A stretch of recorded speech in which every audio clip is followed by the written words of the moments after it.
A dude just creamed another slew of girls in a high school championship race. And they totally ruined Ghostbusters with an all-female cast. Call me old-fashioned, but the only place women should be busting ghosts is in the kitchen. Fact is, the guy you hate might be better at the big issues than the guy who claims his uncle was eaten by cannibals. Either way, I don't expect to change Bill's mind on Trump, but that's the point. Not everyone's going to agree. And if you need to have everyone agree with you on every single thing, you're going to be very, very lonely. When do the other people talk? Yeah, I'm almost done. I have another hour. You know, that was a bit of an episode of Greg Gutfeld's show, Gutfeld, it's called, and he brought on Bill Maher for an interesting conversation. I was happy to see there just sort of mocking Greg Gutfeld's long and wandering monologue, and then I'll show you in just a second here Bill Maher breaking down what the biggest difference is between his politics and priorities and Greg Gutfeld. Now, the reason why this is something he clarified up front is because the interview and his appearance on the show was framed as, hey, look, even this liberal comedian is able to say we agree on some things and let's have some common ground type discussions. But I was happy to see right off the bat that Bill Maher, even with the issues we've discussed with the way that he covers things, he was willing to say, let's just be clear, the contrast between our stances is very important and stark and something that should be pointed out, which is Trump's a threat to democracy. That's what I believe, and Bill Maher was saying this. And you don't feel that way, and you're actually advocating on behalf of this threat to democracy. So let's go ahead and play that clip, and then I'll respond further. welcome to the show, Bill. Thank you. So far, so fun? I have a few quibs. Okay, go for it. Quib away, Mr. Quib. Well, I mean, I agree that it's great that we're talking. I agree that we agree on some things. We're not exactly aligned on the most important things, which is basically Trump is someone who does not concede elections. That's the most important thing. Yeah. You don't seem to see it that way. That's the most important thing that's going on in this country. He didn't concede the last election. He's not going to concede this election. You don't know that. You don't see into the future, Bill. I don't see your crystal ball. Yeah, I did, because I was the only one who was talking about that way back when, and everybody said, oh, you smoke too much pot. Turned out I smoked just the right amount of pot. There's no right amount. But can you really picture this guy going, you know what, I lost, that's it. He did. He left. He left because he had to leave, because he couldn't. Yes, but that's how it works. Well, what do you think he's going to board up the White House? Pull a straw dogs with Dustin Hoffman? Well, last time he thought the other Republicans would back him up. When he called that guy in Georgia and said, I need 11,000 votes, I want you to find him. He said find. He didn't say create. He said find. Well, that's the same thing. No, it's not. You don't say on an Easter egg hunt, I want you to create some Easter eggs. Boys, we have a show here. All right, Dr. Drew. Okay. Boys, my favorite show to... So we've gone through this before, but it is so enraging. The response from Greg Gutfeld, Bill Maher is saying something that's as serious as it gets, which is that Trump, the crucial issue of our time is that we have this guy who's going to be nominated as the Republican nominee to run for president of the United States. And he, last time that he lost an election, couldn't accept it, still hasn't accepted it. And that was used as a justification and the lies associated with it for him to engage in this attempt to overturn the election result, disenfranchise millions of voters and keep himself in the White House despite that loss. And Gutfeld's response to this very serious subject is sort of, nah. And, well, he left. Which I've used the comparison before of if someone shoots you and then next time, and you survive somehow, next time they come around you with a gun, it would be justified for you to think that they might want to kill you. Them saying, you're so ridiculous and hyperbolic, you're overreacting, paranoid much. It would be ridiculous for them to say that if their justification was because I didn't kill you last time, so why would you think I'm going to kill you this time? Well, you tried to, and that's the same thing here. Yes, you're right, Greg. It's true that last time Trump did leave office after these allegedly illegal schemes failed, after he tried to block the peaceful transfer of power and barely failed. And of course, we're referring to the fake elector scheme, him trying to get Pence to accept that or just reject the results altogether, something that Pence, a longtime loyalist to Trump, said was Trump asking him to put Trump over the Constitution, or calling local officials trying to get them to fraudulently find votes in Trump's favor, etc. Right? And obviously his lies led to people attacking the Capitol, trying to block the certification of the election. So the fact that that failed doesn't mean, number one, he wouldn't try a similar undemocratic scheme in the future.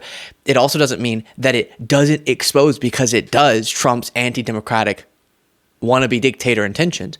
And then also, it's not something that takes away the moral culpability of Trump's actions. So good for Bill Maher for bringing that up, and I will show a little bit more of this in a second here. But I'll say that, Bill Maher, we've talked about before, he does sort of play into some of what Fox News does, which is hyper-fixating on provocative anecdotes and distorting facts, and then often doing those things to ignore the most consequential subjects, which is why I'm happy that Bill Maher up front said, listen, the most important issue of our time is that our democracy is on the line because of this guy, Donald Trump, and his movement.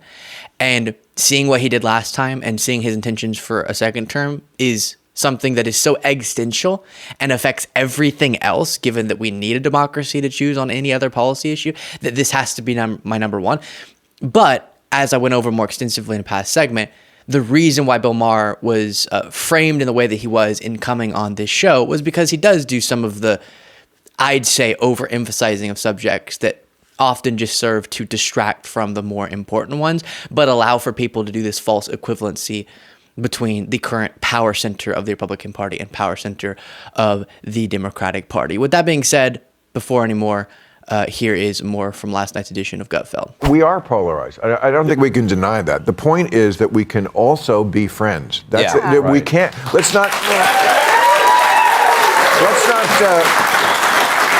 Let's not pretend that these disagreements are not profound. Mm-hmm. Let's just say, okay, they are profound, but you know what? There's 90 other things we could talk about which we wouldn't disagree on. And I can't hate you. I've said it a million times. You can hate Trump. You can't hate all the people who like him. Mm-hmm. It's half the country. So a couple thoughts on that.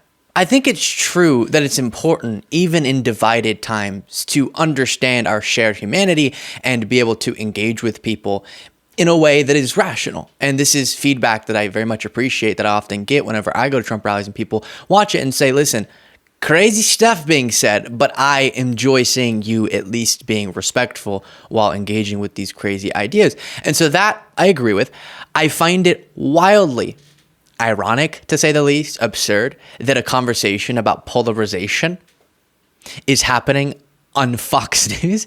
We need to figure out how to treat people respectfully again. All right, back to talking about how Joe Biden is going to climb through your window and murder your child.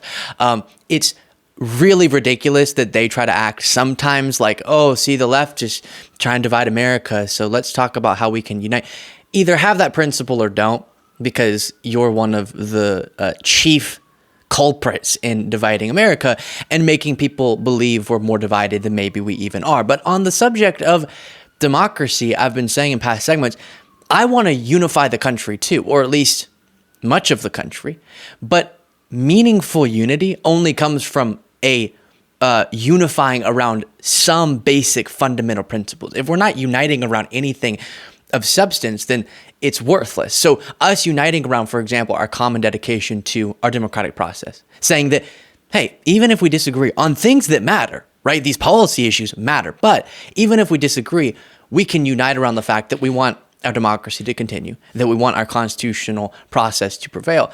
And so if that's one of the core things in our political conversation that we're uniting around and sort of common ground that we can all operate on, well, then whenever a movement and an individual comes along that threatens the foundation of that, yes, we can't unite with that, but we can try to pull people out of it and then unite with them once they're dedicated to those common principles. I will just say again, you have sort of two things going on in this show. Bill Maher, I think, shutting down in a major way by starting the show the way that he did, the Fox News playbook, again, of blowing certain stories out of proportion, distorting facts on things, making people believe crime's going up to hurt Biden when it's going down, just not reporting things accurately, but doing so in a way that was very clear and concise. Hey, here's the top issue. Maybe someone in the Fox News audience could be compelled by that.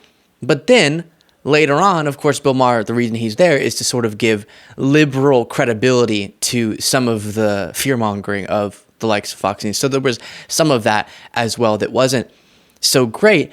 And it reminds me of what I said in a recent segment in responding to MAGA TikToks, that while many of us are talking about and focusing on and wanting America to focus on the continuation of democracy, yes, not to mention our broken healthcare system, pulling people out of poverty, food insecurity, the leading cause of death for children being firearms.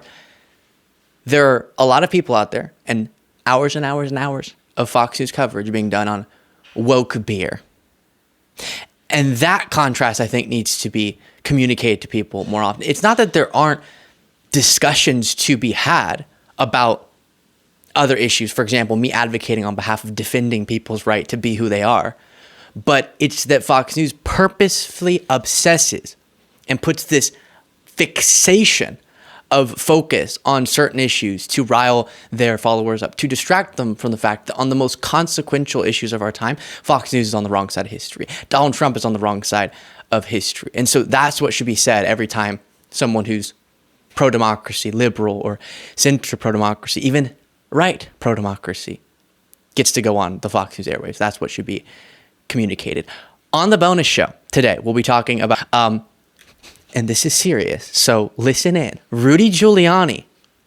This is a pin, by the way, I know. I'm still getting used to my new set. It's pretty cool. Rudy Giuliani has launched a new coffee brand. Oh, no.